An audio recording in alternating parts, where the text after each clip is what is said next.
Hello everyone, welcome to Open Academy. एक बार हम फिर से लेके आए आपके लिए इंडियन पॉलिटी एंड कॉन्स्टिट्यूशन की सीरीज में अगला लेक्चर, जिसमें हम देखेंगे दोस्तों कि अब हम आगे क्या पढ़ेंगे, संविधान की प्रमुख विशेषताएं। तो आपको दिख रहा होगा दोस्तों, इन विशेषताओं के बारे में हम देखेंगे क्या क्या विशेषताएं हमारे संविधान की, उन पर हम चर्चा कर लेंगे। ठीक है दोस्तों, तो हम देखते हैं कि भाई हमारा संविधान है, उसमें है क्या क्या, आखिरकार वो किन चीज़ों से मिलके बना है। ठीक है, तो देखेंगे हम। तो आपको दिख रहा होगा दोस्तों, भाग, अनुच्छेद, अनुसूची। ठीक है, तो संविधान में जब संविधान बना था तब कितने भाग थे और वर्तमान में अभी कितने भाग हैं। दोस्तों आपको पता है, संविधान में समय समय के अनुसार चीज़ें बदलती गई हैं। कुछ चीज़ें हमने ऐड की, कुछ डिलीट की, कुछ रिपील की, है ना। तो आपको पता होगा कि हम प्रेजेंट सिचुएशन में हमारा संविधान कैसा है और जब मूल संविधान था, बना हुआ था, तब कैसा था, इन दोनों के बारे में बात करेंगे। ठीक है, तब इसमें क्या क्या फीचर थे तो देखते हैं दोस्तों। जब मूल संविधान था तब संविधान में कितने भाग थे, तो आपको दिख रहा है 22 भाग थे। लेकिन प्रेजेंट टाइम में कितने हैं, तो 25 भाग हैं। तो हम आगे देखेंगे दोस्तों हमारे कौन कौन से भाग नए ऐड किए गए या कौन सा भाग था जो डिलीट कर दिया गया, रिपील कर दिया गया, वो उन दोनों के बारे में बात करेंगे। ठीक है आगे। लेकिन अभी देख पा रहे हैं कि हमारे मूल संविधान में कितने भाग थे, तो 22, वर्तमान में कितने हैं, तो 25। ठीक है, तो दोस्तों ध्यान रखना है, क्वेश्चन दो टाइप से बनते हैं, या मूल संविधान में कितने हैं या वर्तमान में कितने हैं। ठीक है, तो आपको दोनों का ध्यान रखना है। अब हम बात करें अनुच्छेद की, तो दोस्तों मूल संविधान में अनुच्छेद 395 और वर्तमान में कितने हैं, अप्रॉक्सीमेट 460। ठीक है, आइडियली। ठीक है, हमें पता होना चाहिए। अब हम देखें अनुसूची की बात करें तो दोस्तों, तो मूल संविधान में अनुसूची कितनी थी, 8, वर्तमान में कितनी है, 12। मतलब नई 4 अनुसूचियां ऐड करेंगी, समय समय पे इनको ऐड किया गया था दोस्तों। ठीक है ना, तो हम चारों इनके बारे में बात कर लेंगे, कौन कौन सी अनुसूची थी, कौन सी कब ऐड की गई थी, आप बात कर लेंगे आगे। ठीक है दोस्तों, तो हमें थोड़ा आइडियली पता चला कि संविधान में है क्या क्या, तो अनुच्छेद हैं और भाग हैं और अनुसूचियां हैं। ठीक है दोस्तों,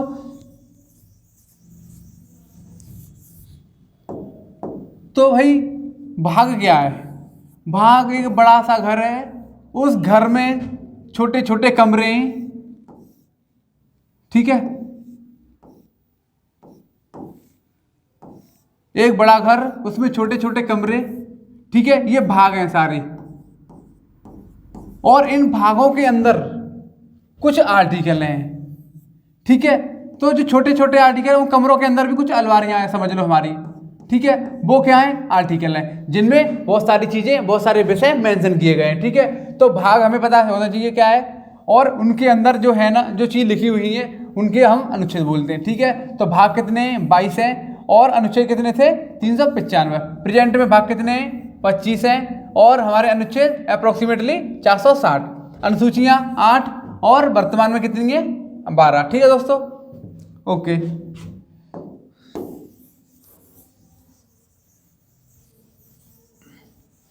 अब दोस्तों एक चीज देखते हैं हम, यहाँ पे कुछ लिखा हुआ आपको दिख रहा होगा।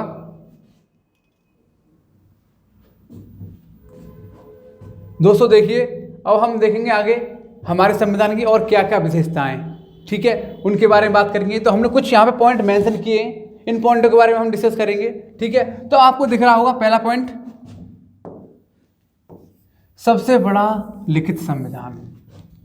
इसका क्या मतलब है दोस्तों, और हमारे संविधान के आगे लिखित क्यों लिखा हुआ है, ये भी पता होना चाहिए हमको। ठीक है, तो हम देख पा रहे हैं सबसे बड़ा लिखित संविधान। लिखित का मतलब हम क्या समझें दोस्तों, तो हम देख लेते हैं। तो दोस्तों संविधान 2 तरीके के होते हैं, लिखित और अलिखित। कॉन्स्टिट्यूशन कितने टाइप के होते हैं, लिखित और अलिखित, रिटन और अनरिटन। ठीक है, तो हम देखेंगे दोनों के टाइप। तो हम एक काम करते हैं, एक तरफ हम लिख देते हैं रिटन, एक तरफ अनरिटन, अलिखित। ठीक है, एक तरफ लिखित। ठीक है दोस्तों, अब इन दोनों का अंतर क्या है, हम कैसे पहचाने। दोस्तों हम नॉर्मली बोल देते हैं कि लिखित संविधान लिखा हुआ है, अलिखित लिखा नहीं है। ऐसा बिल्कुल गलत है। हम देखेंगे और किस किस बेसिस पे देखेंगे हम कि कोई कॉन्स्टिट्यूशन रिटन है या अनरिटन है। ठीक है दोस्तों, तो हम कुछ पॉइंट देखेंगे, आप इसको एक नज़र में देख लेना है। तो पहला पॉइंट देखना है हमें, रिटन कॉन्स्टिट्यूशन क्या होता है, दोनों ही दोस्त लीगल डॉक्यूमेंट हैं। कैसे डॉक्यूमेंट है, लीगल डॉक्यूमेंट है, ठीक है। ये भी लीगल डॉक्यूमेंट है दोस्त, ये भी लीगल डॉक्यूमेंट है।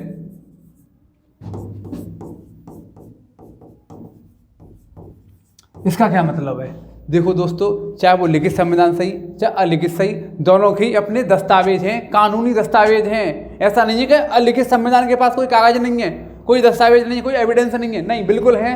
दोनों के पास लीगल एविडेंस है, लीगल ही डॉक्यूमेंट है, ठीक है। तो दोनों के पास कानूनी दस्तावेज हैं, ठीक है दोस्तों, कानूनी दस्तावेज, आपको ये ध्यान रखना है, ठीक है। आगे देखते हैं दोस्तों, और क्या इनमें दोनों में और क्या अंतर है, हम देखेंगे। जो लीगल डॉक्यूमेंट है ये भी लीगल डॉक्यूमेंट है। अगर हम बात करें रिटन कॉन्स्टिट्यूशन की, तो दोस्तों ये बहुत ज़्यादा रिजिड है, कठोर। कैसा है, कठोर है। वहीं पे अनरिटन कॉन्स्टिट्यूशन, अलिखित संविधान कैसा है, फ्लेक्सिबल। कैसा है, लचीला, ठीक है दोस्तों। हम और आगे बात करें कि हम देख रहे हैं लिखित संविधान क्या है। यहां पे सुप्रीम कौन है दोस्त, सुप्रीम मतलब सर्वोच्च, सर्वोच्च शक्ति जिसके पास है यहां पे, तो दोस्तों वो है संविधान के पास। किनके पास है, संविधान के पास। वहीं दोस्तों अगर हम यहां पे बात करें, यहां पे सुप्रीम कौन है, तो दोस्तों यहां पे संसद। कौन, पार्लियामेंट, मतलब सरकार, ठीक है दोस्तों। तो हम देख पा रहे हैं दोनों में कितना अंतर है, कि भाई जो रिटन कॉन्स्टिट्यूशन है वो भी लीगल डॉक्यूमेंट है, ये भी लीगल डॉक्यूमेंट है। और भाई ये इतना आसान नहीं है चेंज करना इसे, इसका मतलब इसे आसानी से चेंज नहीं कर सकते, ठीक है, लेकिन इसे आसानी से चेंज कर सकते हैं। फ्लेक्सिबल का मतलब क्या है दोस्तों, आसानी से बदलना, लेकिन इसमें हम देख रहे हैं रिटन कॉन्स्टिट्यूशन में आसानी से बदल नहीं सकते, ठीक है। आगे देखेंगे, यहाँ पे सर्वोच्च शक्ति किसके पास है, संविधान के पास है। लेकिन यहाँ पे दोस्तों किनके पास है, सरकार के पास है, संसद के पास है। यहाँ पे संसद तय करेगी कि संविधान कैसा होगा, और यहाँ पे संविधान तय करेगा कि संसद में कैसे कार्य होंगे। तो दोनों ही एक दूसरे के अपोजिट हैं। यहाँ पे संसद के पास सारी शक्ति है, जबकि यहाँ पे संविधान के पास। यहाँ सब कुछ कौन तय करेगा, संसद, सरकार तय करेगी, यहाँ पे संविधान तय करेगा, ठीक है। यहाँ पे दोस्तों देख सकते हैं आप, इसका मतलब क्या है, यहाँ पे संसद ने संविधान बनाया है, संसद ने संविधान बनाया है। लेकिन दोस्तों यहाँ पे संविधान ने संसद का निर्माण किया, दिख पा रहा है। तो दोस्तों हम बात करें यहाँ की इन दोनों अंतरों की, कि लीगल डॉक्यूमेंट दोनों हैं। साथ ही साथ दोस्त एक चीज और देख सकते हैं कि भाई ये अनरिटन क्यों है, एक और लास्ट जवाब। तो दोस्तों जो हम अब आप ये पॉइंट एक नजर में देख लो, मैं आगे पॉइंट ऐड करूंगा, ठीक है। तो मैं अगली स्लाइड पे चला जा रहा हूं, और देख सकते हैं दोस्त हमारा जो रिटन कॉन्स्टिट्यूशन है, जो लिखित है ना, और ये अलिखित है, इसमें और क्या अंतर है, इसमें और अंतर है दोस्तों कि ये सिस्टमेटिक ऑर्डर में है,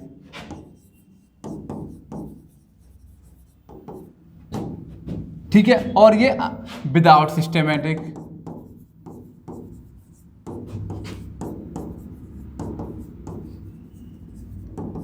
मतलब दोस्त ये एक सिस्टमेटिक ऑर्डर में आपने देखा हमारे संविधान है, उसमें सारी चीज़ें कैसे एक ऑर्डर से रखी गई हैं। लेकिन दोस्तों यहाँ पे कोई सिस्टमेटिक ऑर्डर नहीं है अलिखित में, जिसमें क्या होता है दोस्तों, जब चाहे कोई लॉ ये ऐड कर दें, जब चाहे कोई लॉ को हटा दें वहाँ से, ठीक है। यहाँ पे मतलब बहुत काम आसानी से हो सकता है, तभी तो ये फ्लेक्सिबल है, नहीं तो ये भी रिजिड होता। तो आपको ध्यान रखना है रिटर्न में, और रिटर्न में हमें 4-5 पॉइंट याद रखने हैं कि कौन सा लिखित है संविधान का फीचर है, वो कौन सा अलिखित संविधान का फीचर है, ठीक है। तो आपको ध्यान रखना है। तो आपको दोस्त दिख रहा होगा ये किसी सिस्टमेटिक ऑर्डर में नहीं है, विदाउट सिस्टमेटिक ऑर्डर के है, ऐसे ही कहीं कोई पता नहीं है कौन सी चीज कहाँ पे, जब चाहे कोई चीज डिलीट कर दो, जब चाहे तब ऐड कर दो, ठीक है। सारी पावर किन के पास है, यहाँ पे पार्लियामेंट के पास, सरकार के पास है, ठीक है। वहीं यहाँ पे तो एक सिस्टमेटिक ऑर्डर में संविधान काम करेगा, एक ऑर्डर में काम करेगा, ठीक है। तो हमने पिछली भी देखा था आगे। और क्या है दोस्त, ये भी डॉक्यूमेंट है, इसके पास भी दस्तावेज है, ऐसा नहीं है कि इसके पास कागज नहीं है, मतलब ये वाला इसके पास भी कागज है, इसके पास भी कागज है, ठीक है। दोनों के पास कानूनी कागज है, ठीक है। और ये रिजिड है, इसे आसानी से बदला नहीं जा सकता, बदला तो जा सकता है लेकिन आसानी से नहीं बदला जाएगा, लेकिन इसे आसानी से फ्लेक्सिबल है, आसानी से बदला जा सकता है। यहाँ पे सुप्रीम कौन है दोस्त, सर्वोच्च कौन है, सारी शक्ति किनके पास है, संविधान की, क्योंकि दोस्त संविधान ने सरकार को बनाया है और संविधान ने संसद को बनाया है, संविधान में लिखा हुआ है संसद कैसी होगी। वहीं यहाँ पे दोस्त सारी पावर संसद के पास है, संसद निर्णय लेगी कि संविधान कैसा होगा, ठीक है। तो दोनों में हमें अंतर पता चले दोस्त। तो हम बात करें दोस्तों रिटन कॉन्स्टिट्यूशन का एग्जाम्पल कोई पता है आपको, तो बिल्कुल पता होना चाहिए, कौन है, यूके, यूनाइटेड किंगडम। यूके किसका एग्जाम्पल है, रिटन कॉन्स्टिट्यूशन का। हम बात करें यहाँ पे तो आपको पता है हमारा इंडिया कैसा है, तो रिटन, ठीक है।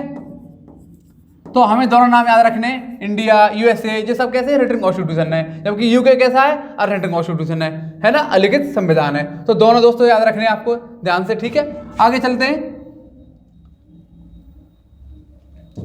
अब दोस्तों हमें पता चला कि सबसे बड़ा लिखित संविधान क्यों है और लिखित संविधान का मतलब एक्चुअल में क्या है, अब समझ पाओगे आप। अब ये तो नहीं बोलोगे लिखित संविधान जिसके पास कोई मतलब लिखा हुआ नहीं है और ली है, लोग सोचते हैं कि ऐसे मुंह से बोल दिया होगा, ऐसा नहीं है दोस्तों, कहीं ना कहीं ये लिखा हुआ है, इसके भी दस्तावेज हैं, सारी चीजें, बस दोनों के फीचर्स अलग अलग हैं, ठीक है। तो आप समझ रहे होगे। अब दोस्तों आगे क्या लिखा हुआ है, ना कठोर ना लचीला।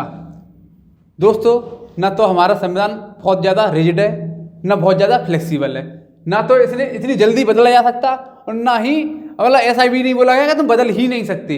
तो हमारे संविधान में हमारी जो मेजॉरिटी है ना, जो बहुमत हैं, वो तय करते हैं दोस्तों कि कोई संविधान कितना कठोर है या कितना लचीला है। तो हमारे संविधान में बहुत सारी मेजॉरिटी है, सिंपल मेजॉरिटी है, एब्सोल्यूट मेजॉरिटी है, या फिर देखो कॉन्स्टिट्यूशनल मेजॉरिटी जो संविधान में संशोधन करते हैं 368 के तहत, तब कुछ और ज़्यादा जरूरत होती है मेजॉरिटी की। तो मेजॉरिटी के बेसिस पे दोस्त जहाँ जहाँ जैसे जैसे विषय होते हैं उसके आधार पे हमारे संविधान में कभी कभी तो हमें बहुत ज़्यादा बड़ी मेजॉरिटी की जरूरत होती है, जबकि कहीं कहीं हम बहुत सिंपल मेजॉरिटी से काम कर लेते हैं, ठीक है। तो दोनों ही हालातों में हमारा संविधान ना कठोर है ना लचीला है, हमें यह आपको ध्यान रखना है, ठीक है।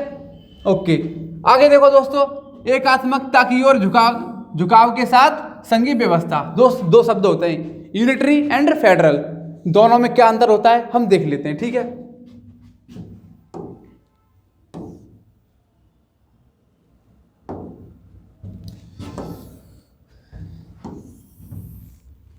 देखिए दोस्त, एकात्मक, ठीक है, दूसरा संघात्मक, इसे क्या बोलते हैं, यूनिटरी, ठीक है, इसे फेडरल। तो दोनों को नाम को ध्यान रखना है। अब दोस्तों हम कैसे पहचानेंगे कोई विषय फेडरल है या किसी संविधान में कैसे फीचर्स हैं वो फेडरल हैं या फिर यूनिटरी हैं, वो एकात्मक विषय है या संघात्मक विषय है। तो दोनों के बारे में बात कर लेंगे दोस्तों हम जब बात करेंगे सारी शक्तियां संघ, जो पूरे देश में, पूरे मतलब क्षेत्र में जो कोई भी स्टेट है उसमें, दोस्तों स्टेट मतलब यहाँ पे कंट्री की बात हो रही है, ठीक है। तो यहाँ पे सारी शक्तियां, ओवरऑल पावर किनके पास हो, सेंट्रल गवर्नमेंट के पास हो, ठीक है। और सारे डिसीजन मेकिंग पावर किनके पास हो, सेंटर के पास हो।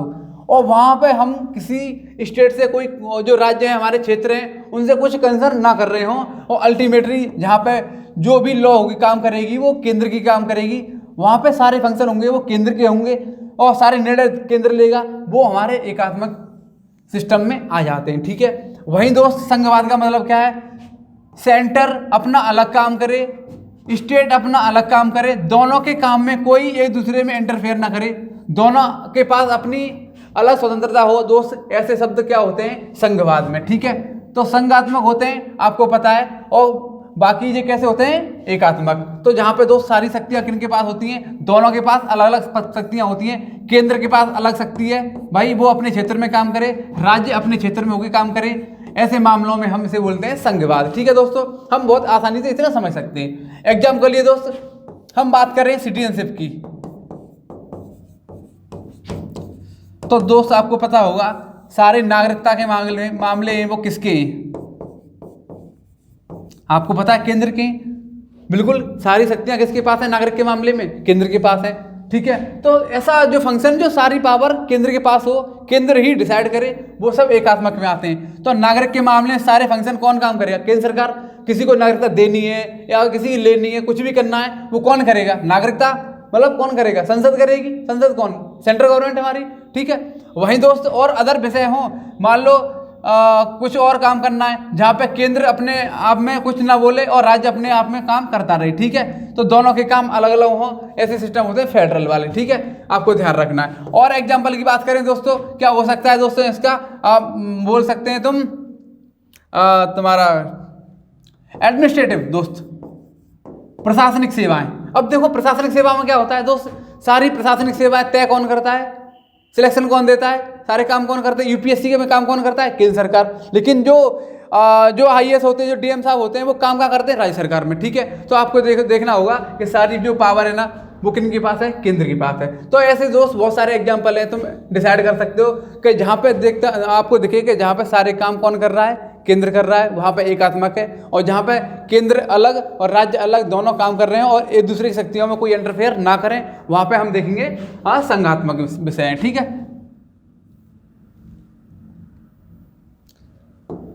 आपको दोस्त ये दिख रहा होगा एक और शब्द, भारत की संसदीय प्रणाली। ठीक है, तो इंडिया की जो सिस्टम है वो कैसी है? पार्लियामेंट्री फॉर्म है। भाई सही बात है, कैसी है? Parliamentary system. ठीक है, तो आपको पता होगा हमने कहाँ से लिया है ये पार्लियामेंट फॉर्म? यूके से लिया है। ठीक है, कहाँ से? यूके से। हमारी संसदीय प्रणाली किसके बेसिस पे है भाई? यूके के बेसिस पे है। ठीक है, और इमरजेंसी, आपको पता है इमरजेंसी कैसा फॉर्मेशन है, कैसा फंक्शन है? आपको पता है ये कैसा है? यूनिटरी, एकात्मक। तो आपको पता होना चाहिए हमारे यहाँ पे इमरजेंसी के भी प्रोविजन है जो कहीं ना कहीं एकात्मकता की ओर झुकाव रखते हैं। ठीक है, तो दोस्तों उम्मीद करता हूँ ये सारी चीज़ें आपको समझ में आई होंगी। हमारी कुछ विशेषताएं, हमने कुछ 4-5 टॉपिक बात करी। ठीक है, तो आप इसके बाद हम दोस्तों अगली वीडियो में करेंगे। ठीक है, तब तक के लिए वीडियो देखिए और thank you so much. Channel को सब्सक्राइब करें और वीडियो को लाइक करें। ठीक है, थैंक यू।